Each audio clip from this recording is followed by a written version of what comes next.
मंगलमय मंगल करण बीत राग विज्ञान नमो ताहि जाते भये अरहंतादिम जो विद्यादि सागर सुधी जो विद्यादि सागर सुधी गुरु हैं तैसी शुद्धात्म में निरत नित्य हितोपदेशी वे पाप ग्रीष्म ऋतु में जल हैं सयाने पूजूं हैं सतत केवल ज्ञान पाने पूजूं हैं सतत केवल ज्ञान पाने। बोले भगवान महावीर स्वामी की, आचार्य कुंद कुंद स्वामी की, आचार्य गुरुवर विद्यासागर मुनि महाराज की।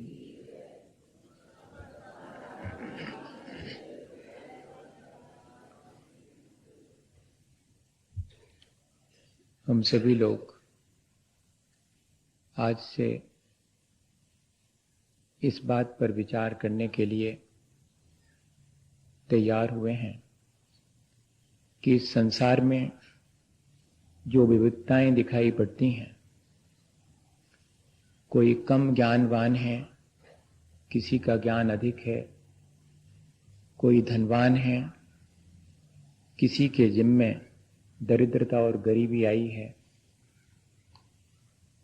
वृक्ष हैं, अग्नि है, जल है, वायु है, पृथ्वी है, ये पंच भूत तत्व हैं। ये पूरा लोक जो हमें दिखाई देता है विविधताओं से भरा हुआ है। इस पूरे विश्व को कौन व्यवस्थित करता होगा? मेरे अपने जीवन को, मेरे से पृथक अन्य और जीवों के जीवन को, और यहां तक कि इस सारे दिखाई देने वाले दृश्य जगत को कौन व्यवस्थित करता होगा? कौन इसे बनाता है? कौन इसे मेंटेन करता है? और कौन इसके नष्ट होने में सहयोगी बनता है? इन बातों की जिज्ञासा सबके भीतर होती है,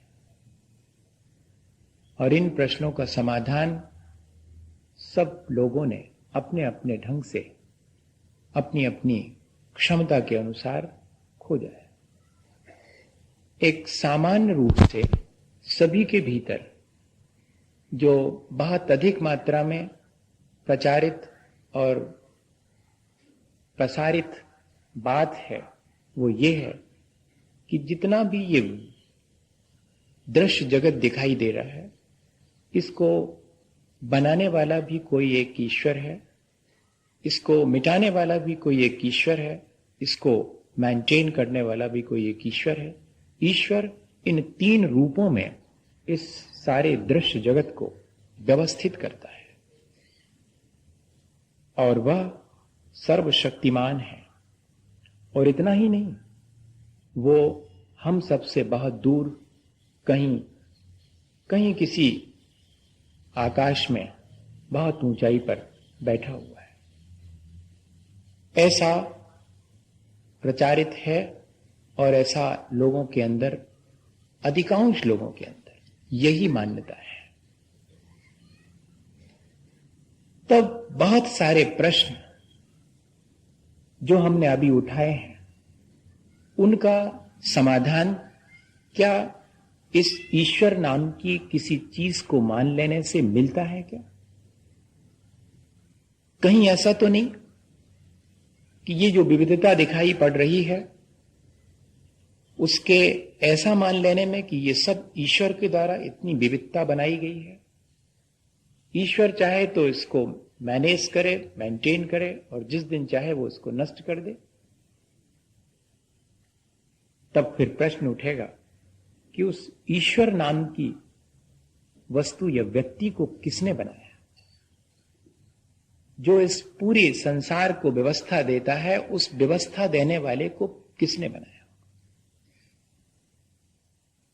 तब उसका समाधान ढूंढने के लिए यह कहा गया कि वह हमेशा से है। ठीक है, वह हमेशा से है, ऑमनीसाइंट है, ऑमनीपोटेंट है, ऑमनी प्रेजेंट है, हर जगह उपस्थित है, सर्वशक्तिमान है और सब कुछ जानता है। बहुत अच्छी चीज। इस तरह की ईश्वर की व्यवस्थाएं बहुत दुरुस्त होंगी, बहुत सही होंगी। ऐसे सर्वशक्तिमान ईश्वर को मानने में कोई हर्जा भी नहीं है, पर मुश्किल खड़ी हो जाती ऐसे सर्वशक्तिमान किसी ईश्वर या कि व्यक्ति या कि किसी वस्तु को मान लें। सबसे बड़ी समस्या ये खड़ी होती है कि यदि ऐसा ईश्वर हर जगह उपस्थित है और सब कुछ जानता है, तब फिर उसके भीतर कोई दया और करुणा नाम की चीज है या नहीं है? वो किसी को दुख देता क्यों है? अगर वो ही इस सारी व्यवस्था को बनाता है तो किसी को दुख क्यों देता है? अगर हम ये माने कि वह दुख तो हम अपने किए गए कार्य की वजह से पाते हैं, तब फिर उस सर्वशक्तिमान ईश्वर की सर्व शक्ति पर विश्वास होता नहीं। अगर मुझे मेरे किए का फल भोगना ही पड़ेगा तो फिर सर्वशक्तिमान ईश्वर ने क्या किया? ईश्वर को मैं तब सर्वशक्तिमान मानूं जबकि वो अग्नि में हाथ डालने पर अग्नि का स्वभाव है कि वो जलाएगी और बर्फ के टुकड़े को छूने पर वह मुझे शीतलता का स्पर्श देगी। ये अत्यंत स्वाभाविक बात है। अगर ईश्वर सर्वशक्तिमान है तो अग्नि में हाथ डालने पर वो मुझे शीतलता का एहसास करावे, अपने भक्तों के लिए भी तो कम से कम कराए। और फिर तो कूलर, हीटर, फ्रिज इन सब की जरूरत नहीं रहेगी। फिर तो बस जरा सा ईश्वर से प्रार्थना करी और अग्नि में हाथ डाला और ऐसा लगेगा जैसे बर्फ में डाला हो, और बर्फ की सिल्ली पर हाथ रखा और ऐसा लगा जैसे कि बिल्कुल आग में डाला हो। लेकिन ऐसा देखने में तो नहीं आता। देखने में तो यही आता है कि अत्यंत स्वाभाविक और स्वसंचालित है ये सारी व्यवस्था। इसके लिए किसी वस्तु या व्यक्ति की कोई आवश्यकता नहीं है। अंत में सारे जगत की व्यवस्था के बारे में विचार करते करते भले ही यह बात प्रचारित हो, लेकिन जो दार्शनिक हैं, जो विचारक हैं, जो ऋषि हैं, मुनि हैं, जो तत्वद्रष्टा हैं, वे जानते हैं। यहां तक कि श्री कृष्ण ने गीता में श्री कृष्ण के नाम से कहलवाया है कि ना कर्तृत्वम न कर्माणि लोकस्य सृजति विभु। अर्जुन, इस सृष्टि को मैंने नहीं बनाया, ना कोई इसे बनाता है, ना यह सृष्टि किसी का कर्म है, ना कोई इसका करता है, ना यह सृष्टि किसी का कर्म है। स्वभावस्तु प्रवर्तते, यह तो स्वभाव से ही अपने आप व्यवस्थित है। Rules are regulated on self. किसी भी नियम को व्यवस्थित करने के लिए किसी भी अन्य व्यक्ति की आवश्यकता नहीं है। रूल्स को, नियमों को बनाने वाला भी कोई नहीं है। नियम शाश्वत हैं, नियम सीधे हैं और स्पष्ट हैं कि अग्नि का स्वभाव गर्म है। हाथ डालने पर वह बालक हो, चाहे वृद्ध हो, चाहे नौजवान हो, ज्ञानवान हो, गरीब हो, अमीर हो, सबको समान रूप से जलाएगी। ये सार्वभौमिक सार्वकालिक नियम है। हमारे घर में जलाए और दुकान में न जलाए, या कि भारत में जलाए और अमेरिका में न जलाए, ऐसा संभव नहीं है। इसमें किसी भी ईश्वर की आवश्यकता नहीं है। इतना स्वाभाविक और स्वसंचालित अब फिर भी प्रश्न ज्यों का त्यों बना रहा। जब ये सारा दृश्य जगत, मेरा अपना जीवन और जो दिखाई पड़ रहे हैं जीव, उन सब का जीवन अगर स्वसंचालित और स्वाभाविक है, तब फिर यह बात आई कहां से? ईश्वर का फिर हमारे जीवन में क्या महत्व है? क्या हम उसको खारिज कर दें ठीक एक विचारक की अपेक्षा से, नीत्शे की तरह, कि ईश्वर समाप्त हो गया है, अब ईश्वर नहीं रहा? क्या हम भी ऐसा मान लें कि ईश्वर की कोई एग्जिस्टेंस नहीं है, परमात्मा नाम की कोई चीज नहीं है, परम ब्रह्म कुछ भी नहीं है? नहीं, ये सब है। अब हमें ये विचार करना पड़ेगा कि इन सब का इस विविधता में जो दिखाई देती है, क्या भागीदारी है? तो देखें अपन, ईश्वर एक प्रकाश की तरह है, ईश्वर एक दर्पण की तरह है। और प्रकाश का काम क्या है? सूरज का काम है कि वो आए और समान रूप से रोशनी बिखेरे। आपने जितने दरवाजे खोले हैं उतना भीतर आएगा, आपने दरवाजे बंद रखे हैं वो भीतर नहीं आएगा। आप चाहें तो वस्तुओं को उसके प्रकाश में देख करके समझ सकें तो समझें, वो आपकी कोई मदद नहीं करेगा। वो प्रकाश कर सकता है, लेकिन ये मोटर खड़ी हुई है, ये पेड़ है, ये फलानी चीज है, ये ईश्वर नहीं बताएगा। वो प्रकाश की तरह हमें सारी चीजें प्रकाशित कर देगा। अब हमारा फर्ज है कि हम इस विविधता को जानें। इस विविधता में उसका इतना ही हाथ है कि वो इस विविधता का दर्शन करा देता है हमें। वो प्रकाश की तरह है, ज्योति की तरह है, और या कि वो दर्पण की तरह है। जैसे कि घर से बाहर निकलते समय जरा सा अपना चेहरा दर्पण में देखते हैं और देखते हैं कि कहीं कोई कालिक तो नहीं लगी है, और लगी अगर होती है तो उससे अलग कर देते हैं। कालिक दर्पण में नहीं लगी है, न दर्पण पहुंचने से कालिक खत्म होगी, और न दर्पण हमारी कालिक पहुंचेगा, पहुंचना हमें पड़ेगी। ईश्वर का काम इतना ही है कि हमारे कालिक को और हमारी उज्जवलता को, दोनों को दर्पण की तरह बता देता है। और दर्पण के सामने अगर अंगीठी जलती हुई रखी जाए तो वो सिर्फ जलती हुई अंगीठी को दिखाएगा, लेकिन उससे प्रभावित नहीं होगा, वो जलेगा नहीं। बर्फ का टुकड़ा, सिल्ली पूरी दर्पण के सामने रख दी जाए तो बर्फ की सिल्ली से दर्पण को ठंडी और गर्मी का कोई एहसास नहीं होगा, वो तो सिर्फ दिखा देगा कि ये है, आप ये है।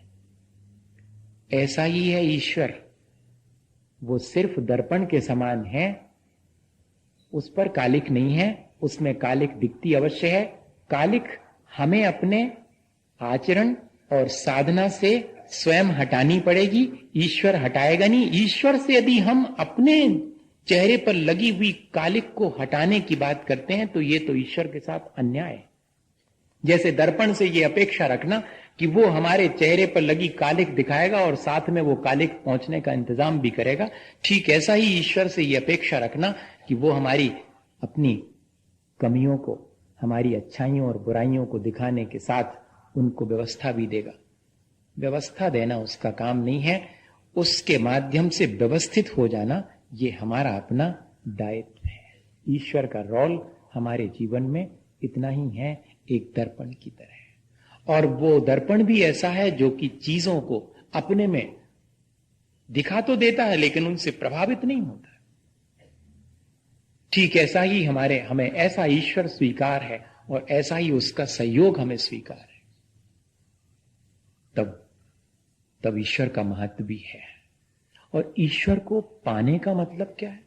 परमात्मा को पाने, परमात्मा के दर्शन करने, परमात्मा में लीन हो जाने, इन सबके मायने क्या है? फिर ऐसे शब्द बहुत से सुनने में आते हैं, परमात्मा में लीन हो जाना, परमात्मा को प्राप्त कर लेना, परमात्मा का साक्षात्कार कर लेना, ब्रह्म का साक्षात्कार कर लेना। जहां यह कहा जाता है कि अहम ब्रह्मास्मि, मैं ही ब्रह्म हूं, वहां पर यह इशारा किया जाता है कि मैं सिर्फ मनुष्य नहीं हूं, मैं सिर्फ किसी का पुत्र या किसी का पिष्ट पिता या किसी की मां नहीं हूं, मैं परमात्मा की हैसियत का हूं, मैं ब्रह्म स्वरूप हूं। और परमात्मा कोई व्यक्ति नहीं है जिससे कि मुझे मिलने जाना हो, जिसका कि मुझे दर्शन करना हो या जिसमें मुझे समाना हो। वो व्यक्ति नहीं है। परमात्मा एक अवस्था है जो कि हर आत्मा को प्राप्त हो सकती है। वो परम विशुद्ध अवस्था है परमात्मा। कोई ऐसा व्यक्ति नहीं है, कोई पुरुष नहीं है जैसे कि हम हैं। इसलिए परमात्मा से मिलना अंततः अपने ही परम विशुद्ध स्वरूप का साक्षात्कार करना, उससे मिलना और उसमें लीन हो जाना। परमात्मा में लीन होना, अपने आप में, अपने शुद्ध स्वरूप में लीन होना है। हमें ये बात पहले बहुत स्पष्ट होनी चाहिए कि ये जो विविधताएं दिखाई पड़ती हैं, जिनके बारे में हमने बहुत जल्दी ये विचार कर लिया, हमारी बुद्धि से परे मालूम पड़ता है। कैसे एक पेड़ की पत्ती नहीं बना सकता विज्ञान, एक शेल नहीं बना सकता अपने शरीर का, तो फिर ये किसने बनाया होगा? तो हमारे पास जब इसका कोई उत्तर नहीं था तो हमने कहा ईश्वर, ईश्वर, ईश्वर ने बनाया। वो सर्वशक्तिमान है, वो सब व्यवस्था बनाता रहता है। एक घर की व्यवस्था बनाने वाले को कितनी मुश्किलें और कितना संक्लेश उठाना पड़ता है, कितना हर्ष विषाद में वो डूबा रहता है। और यदि पूरे विश्व की व्यवस्था बनाने वाला, क्या उसी हर्ष विषाद और उसमें डूबा रहेगा? नहीं, वो दर्पण के समान अत्यंत निर्मल है। सारी चीजें उसमें झलक सकती हैं, लेकिन वो उन चीजों को बिना प्रभावित हुए सिर्फ दिखाता है और अपने आप में लीन रहता है। वो इस सब प्रपंच में नहीं है। सारा प्रपंच, तब फिर खोजना पड़ेगा कि इस प्रपंच का, इस संसार की विविधता का कारण कोई और है। ये बात तो स्पष्ट हो गई कि ये जो ईश्वर, जो हमारी अपनी भ्रांति है और जो हमें अपने आप को बचाने का उपाय हमने खोज लिया था कि चाहे कुछ करो, बस सारा डाल दो उसके ऊपर, अच्छा है तो और बुरा है तो। इसमें भी थोड़ा सा लाभ तो है। थोड़ा लाभ ये है कि ईश्वर पर अगर सब कुछ डालने की तैयारी हो तो भी बड़ी शांति मिल सकती। इस विविधताओं भरे संसार से हम धीरे से ऊपर उठ सकते हैं अगर ऐसी चीज आ जावे तो। लेकिन मजा हमारे साथ ये है कि अगर कुछ अच्छा होता है तो उसका श्रेय हम लेते हैं, बुरा होता है तो ईश्वर पर डालने का मन होता है कि क्या करें, ईश्वर को यही मंजूर था। ये दोहरा हिसाब हमारे साथ है। या तो हम एक जैसा ही कि जा विधि राखे राम ता विधि रहिए, फिर सुख और दुख दोनों में समता रखनी पड़ेगी। इस विविधताओं के बीच में भी एक रूपता कायम करके रखनी पड़ेगी। ईश्वर की उपस्थिति का एहसास सिर्फ एक बात की हमें मदद करता है, एक बात में हमें सहायक बनता है, हमारे अपने परिणामों में होने वाले हर्ष विषाद को शांत रखने में। ईश्वर की खोज और ईश्वर के सहयोग, दोनों बातों को दो छोटे से उदाहरण से समझ लें। रविन्द्रनाथ टैगोर ने लिखा कि उन्हें ईश्वर की खोज थी। गीतांजलि में उन्होंने ईश्वर के गीत गाए और उनके पड़ोसी ने उनसे पूछा था कि कभी ईश्वर का साक्षात्कार हुआ? तो बहुत मुश्किल में पड़े थे। उन्होंने अपने संस्मरण में लिखा है कि फिर मुझे ईश्वर की जितनी दरकार नहीं थी उतनी मुझे लालसा थी उस पड़ोसी से बच के रहने की, क्योंकि उसने सीधा पूछ लिया था कि ईश्वर का साक्षात्कार हुआ कि नहीं। अगर कोई ईश्वर के बारे में बात करे और हमसे कोई सीधा पूछ ले कि आप इतनी बातें कर रहे हैं, देखा है कभी उसको, तो हम बगलें झांकने लगेंगे, हम यहां से वहां हो जाएंगे कि देखा बेका तो है ही नहीं। पर है वो, तो फिर चलें उसकी खोज करें। तो रविन्द्रनाथ ने लिखा कि मैं खोज पे निकला और मुझे पता भी मिल गया उसका कि फलानी बिल्डिंग में रहता हो। हाँ, मैंने पूरा एड्रेस नक्की बिल्कुल करके मैं गाड़ी से नीचे उतरा और जैसा कहा गया था वैसे ही। और मैं जब ऊपर सीढ़ियां चढ़ रहा था तो मेरे मन में विचार आया कि ईश्वर के पास जाने से पहले जरा विचार कर लेना चाहिए कि अगर वो मिल गया तो उससे बात क्या करेंगे, और चुपचाप जाना चाहिए। मैंने जूते उतार लिए और उतार करके हाथ में ले लिए, दबे पांव सामने जाके देखा तो नेम प्लेट बिल्कुल ठीक लगी थी, ईश्वर यहीं रहता है। यहां तक तय हो गया। मैं बिल्कुल दरवाजे पे एक प्रतीकात्मक रविन्द्रनाथ ने वर्णन किया है उसका कि मुझे मालूम भी पड़ जाए, और मुझे मालूम भी पड़ गया और मैं उसके पास दबे पांव पहुंचाऊं। और जैसे ही दरवाजा खटखटाने का मेरा मन हुआ पर हाथ रुक गए कि ईश्वर की खोज में मैं अगर लगा रहूं तो कम से कम ये अनुभव तो होता है कि ईश्वर है। लेकिन जिस दिन मैं ईश्वर को इस तरह से जीता जाता पालूंगा, फिर तो उसकी खबर ही नहीं लूंगा मैं। ऐसे तो बहुत से लोग हैं जिनको मैं परिचित हूं और जिनसे मिल लिया है मैंने, और फिर मैं भूल जाता हूं उनको। उनसे मिलने के बाद अच्छा यही है कि मैं ना मिलूं और उसे खोजता रहूं, ताकि मुझे ईश्वर का ध्यान बना रहे। ईश्वर की खोज मुझे ईश्वर की याद बनाए रखने में मदद करती है कि मैं खोजता रहूं। और अगर मैंने ऐसा पा लिया और फिर भी मैं संसार में रहूं, तो फिर ईश्वर को भूल जाऊंगा। ईश्वर को पाने के बाद फिर संसार में रहने के लिए कोई आवश्यकता नहीं पड़ती। ये प्रतीक है कि एक बार यदि ईश्वर को पा लिया तो फिर संसार समाप्त हो जाएगा। ईश्वर को पाना अपने संसार को समाप्त कर देना है और कुछ नहीं। ये प्रतीकात्मक है ईश्वर को पाना। और इतने ही नहीं, ईश्वर मदद कैसी करता है हमारे सारे कामों में, हमारी इस विविधता के बीच भी, हमारी इन विषमताओं के बीच भी हमें समता का पाठ सिखाता है। जैसे कि हमने आपको उदाहरण दिया था पहले, आज वो बहुत जरूरी है उसको याद करना। विनोबा की मां जावन डाल के दही जमाती थी और राम का नाम लेती थी।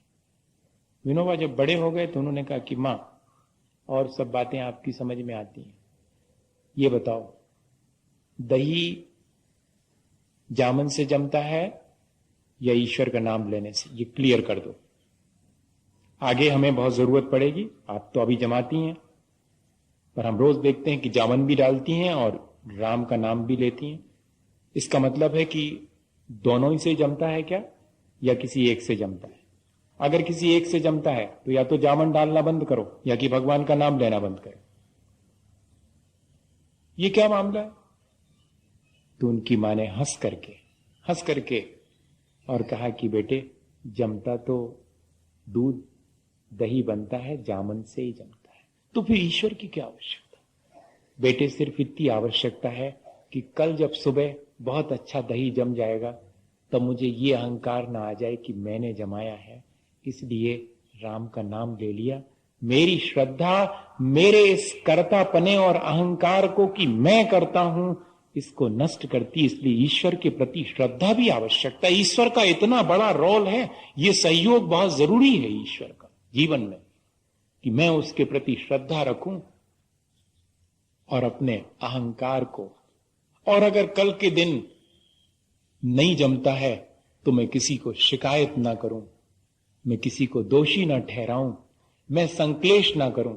इससे मुझे ईश्वर बचा देता है। मुझे अहंकार और संक्लेश दोनों से बचाने में मदद करता है। ईश्वर की मेरे जीवन में मदद इतनी ही है, वो मेरे जीवन को सुखी दुखी बनाता है, मेरे बॉडी को कंस्ट्रक्ट करता है, या कि मुझे इस संसार में धनवान ज्ञानवान या कि दरिद्र और बिल्कुल मूर्ख बनाता है।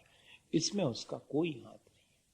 उसका हाथ सिर्फ यह है कि अगर मैं मूर्ख हूं तो मुझे धैर्य बनाता है, मैं ज्ञानवान हूं तो मुझे अहंकारी बनने से रोकता है। बस इतना रोल है उसका, और ये बहुत बड़ी चीज है। इस तरह यदि हम देखें तो कुछ हद तक तो हमने इस बात को बहुत क्लियर कर लिया कि हां, सचमुच है तो ऐसा ही, कोई और है। क्या है वो जिसने कायम करके रखा है, जिसने मेरे जीवन को सुख दुख हर्ष विषाद ज्ञान अज्ञान ये सब दिया है? देखें, अपन अग्नि को गर्म बनाने में किसी का हाथ नहीं है, बर्फ को ठंडा बनाने में किसी का हाथ नहीं। इसी तरह दूध में पानी मिलाने का किसी का काम है क्या?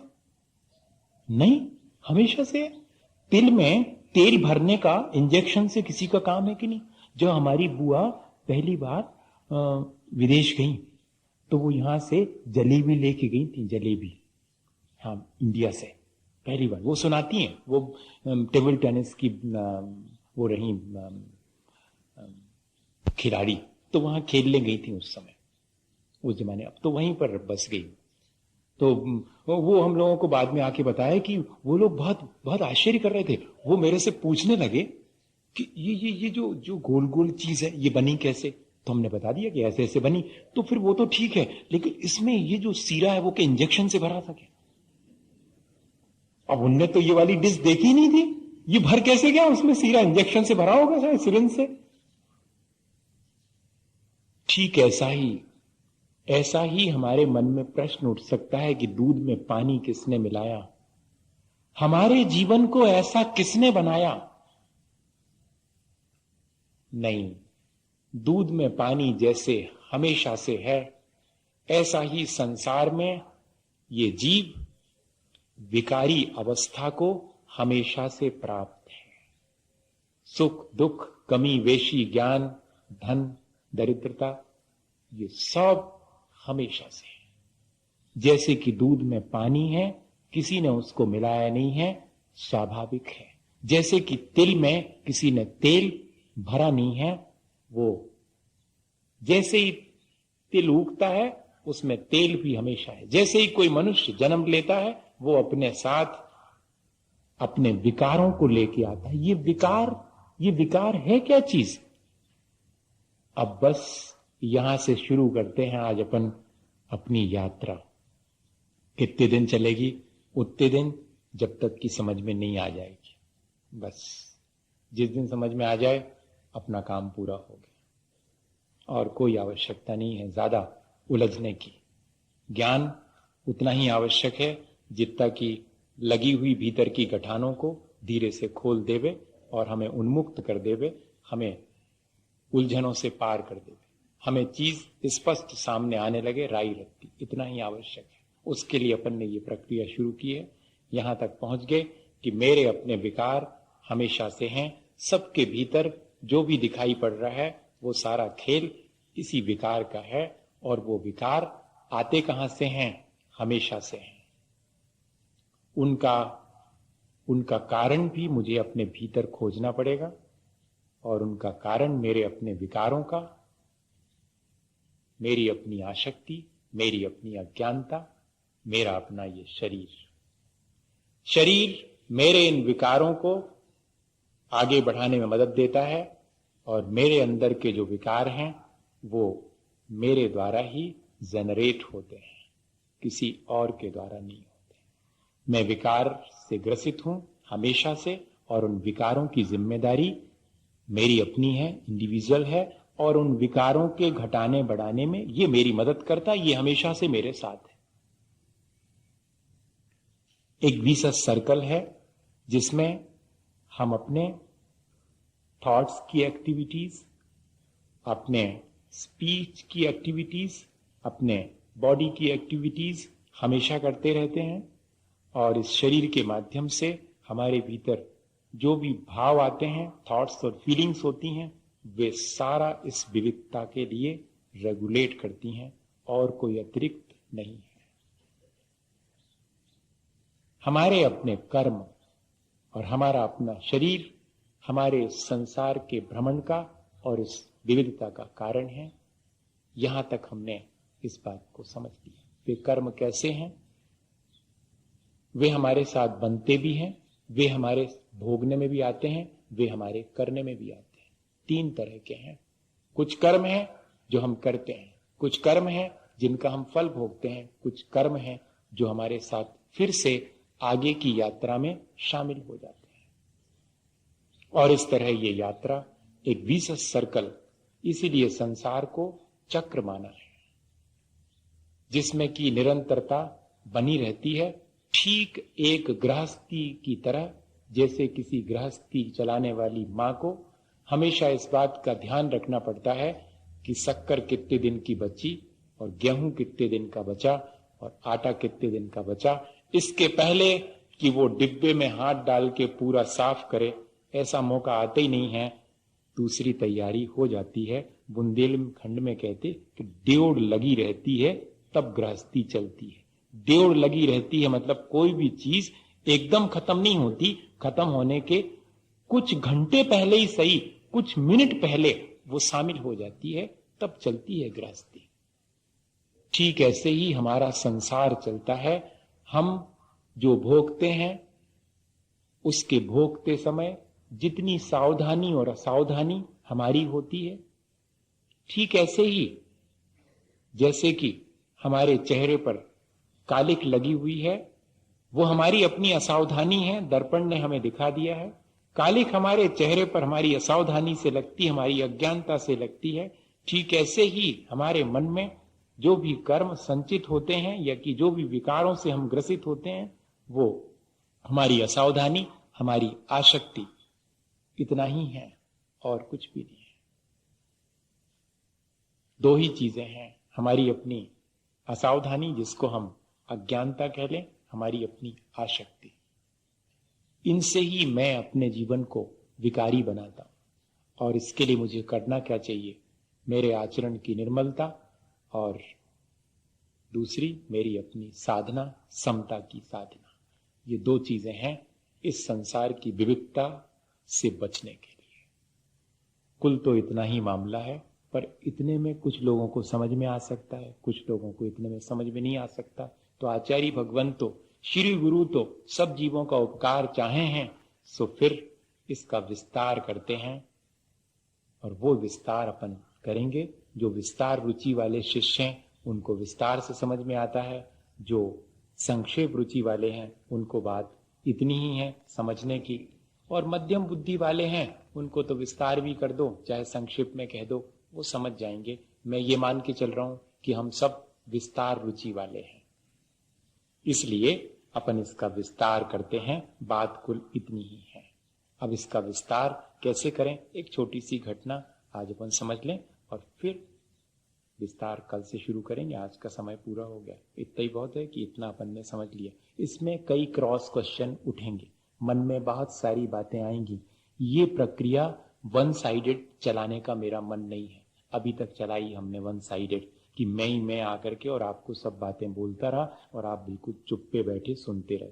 अब मामला जरा दूसरा है, ताकि कल हम उन चीजों पर भी विचार कर सकें। ये प्रक्रिया इस तरह चलेगी तो शायद बहुत अच्छे से हम उस चीज को यहां नहीं पूछेंगे, लेकिन आप अपने मन में उठने वाली शंकाओं को मेरे से पूछें। मैं उन सब पर विचार करके कल उस चीज को पहले कहूं, फिर बाद में आगे की प्रक्रिया शुरू करूं। कई प्रश्न तो हमारे उसी प्रक्रिया में पूरे हो जाएंगे, हम जो कहेंगे या समझेंगे बैठ करके। ये दोनों तरह से डिस्कशन होना चाहिए, तब बात समझ में आएगी। चक्र कैसा है? चक्र मेरी असावधानी और मेरी आसक्ति का है और कुछ भी नहीं। ये चीज तो बिल्कुल स्पष्ट होगी। विविधताओं का कारण सबकी अपनी असावधानी। जो जितना सावधान है वो उस विविधता से पार है, जो जितना असावधान है वो उस विविधता में चमत्कृत हो जाता। देख लो आप, विविधता दिखाई पड़ती, अरे अरे ये सब कैसा है, ये कैसा है। और जिसको पहले से मालूम है सावधान है, विविधता में भटकना नहीं, चुपचाप निकल जाओ यहां से। बच्चे नहीं निकल सकते, बच्चे तो देखेंगे सब एक एक एक एक। और जो बड़े लोग हैं उन्हें मालूम है कि यहां से इस रास्ते से सीधे गुजर जाना है, आसपास चारों तरफ कुछ नहीं देखना है। बस जो सावधान है वो संसार से आसानी से बाहर निकल जाता है, और जो विविधताओं को देख करके उनका समाधान खोजने की कोशिश नहीं करता, बल्कि विविधताएं उसे आकृष्ट करती हैं और उसकी आसक्ति को बढ़ाती हैं। जो आसक्त हो जाता है वो फंस जाता है, ट्रैप हो जाती है उससे सारी चीजें। जिस चीज का जितना आकर्षण होगा हम उस चीज से उतने बंध जाएंगे। बंधना और कोई बड़ी चीज नहीं है। मेरी आसक्ति मुझे चीजों की विविधता से बांध लेती है, और मैं सावधान हो जाऊं और मैं अनासक्त होकर गुजरूं तो ये संसार अपनी जगह ज्यों का त्यों है। मैं इस चक्र से पार हो जाता हूं, मैं परिधि से पार होकर सेंटर में आ जाता हूं। और हम सब की कोशिश सिर्फ इतनी है कि इस संसार की परिधि पर चक्कर खाते जिंदगी निकल गई, और मुझे अब उस चक्कर को छोड़ करके अब अपने सेंटर, अपने केंद्र में स्थापित करना है अपने आप को। प्रक्रिया इतनी है। वो जो मैं उदाहरण कह रहा था, 4 मित्र थे और चारों के मन में आया कि वे कुछ जीवन में हासिल करें, कोई ऐसी चीज जिससे कि उनको संतोष हो। सब लोगों के मन में यही बात आती है कि यहां कुछ ऐसा हासिल कर लें जिससे कि संतोष हो, लेकिन सबके अपने संतोष का ढंग अलग अलग है। कोई थोड़े में संतुष्ट है, कोई उससे ज्यादा में संतुष्ट है, कोई और ज्यादा में संतुष्ट है, और कोई संतुष्ट नहीं है। जो जितना यहां संतुष्ट है वो उतना संसार से पार है, और जो जितना असंतुष्ट है उसका संसार उतना बड़ा है। अपन को ये देखना है कुल। तो चारों मित्र चले। किसी ने बताया कि इस रास्ते जाओ, यहां पर जगह में बहुत कीमती चीजें मिलेंगी। उन्होंने कहा चलते हैं। चले, वो चारों एक साथ चले और जैसे ही कुछ किलोमीटर पहुंचे वहां पर दिखाई पड़ी एक तांबे की खदान। कहानी प्रतीकात्मक है, पढ़ी होगी आपने भी। तांबे की खदान मिली।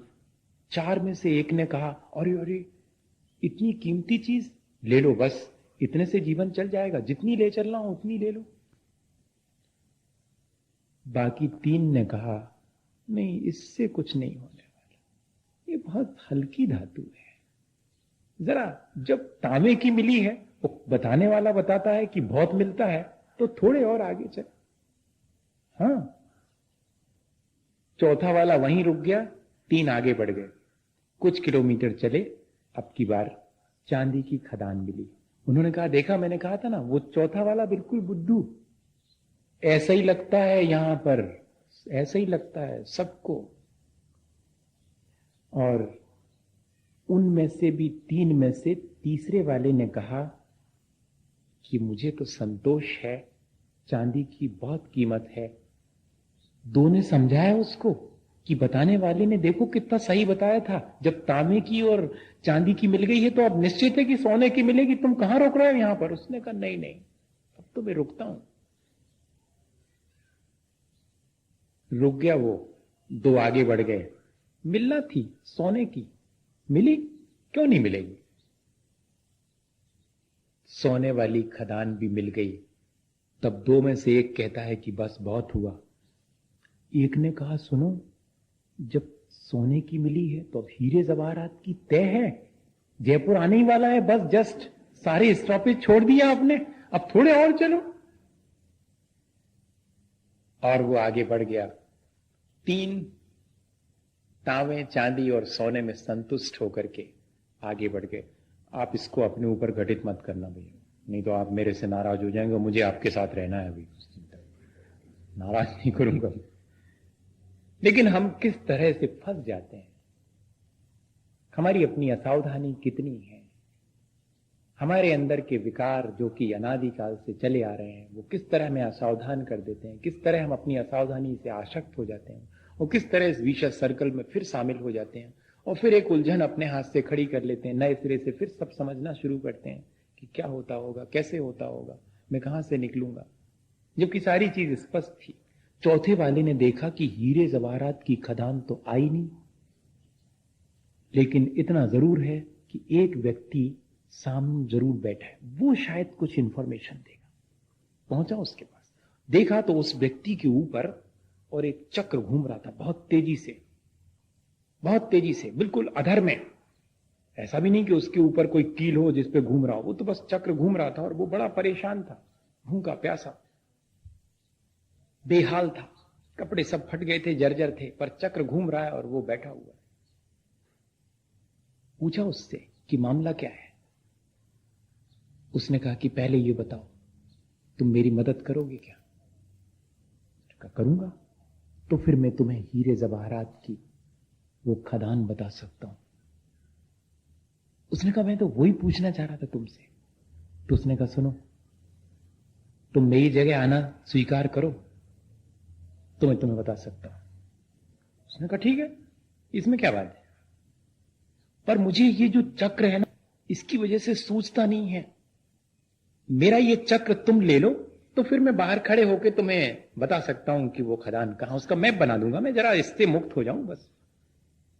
तुम सिर्फ इतनी भावना करो कि ये मुक्त हो जाए और मुझे हीरे जवाहरात की खदान का पता बताए। उसने कहा मैं भावना करता हूं कि तुम मुक्त हो और मुझे जल्दी से, और बस इतना कहना था और वो चक्र उसके ऊपर आकर के फिट हो गया और बाहर खड़े होकर उसने कहा कि हीरे जवाहरात की यहां पर कोई भी खदान नहीं है, वो भीतर ही है, मैं मुक्त हो गया, अब मुझे चांदी सोने और उसकी भी नहीं चाहिए, सीधा यहां से घर जाऊंगा, यहां से सीधा, अब मुझे कुछ नहीं चाहिए। अब कोई और दूसरा आएगा, जब उस चक्र को संभालेगा तब मुक्त होगा। प्रतीकात्मक है ये, ऐसा नहीं समझना कि कोई हमारे इस चक्कर को स्वीकार कर ले तो हम चक्कर से मुक्त हो जाएंगे। नहीं, हम जिस दिन चाहें उस चक्कर से मुक्त होना, उस दिन हम मुक्त हो सकते हैं। हमारी अपनी सावधानी और हमारी अनाशक्ति इस संसार के चक्र से मुक्त कर सकती, लेकिन इस चक्र को पहले समझ लें। समझेंगे अपन कि ये चक्र कैसे शुरू हुआ, इससे मुक्त होने का उपाय क्या है, इन सब पर अपन क्रमशः विचार करेंगे, इसी भावना के साथ कि हम इस सारी प्रक्रिया को समझ करके और अपने जीवन को इस संसार के चक्र से मुक्त कर सकें। बोले आचार्य गुरुवर विद्यासागर मुनि महाराज।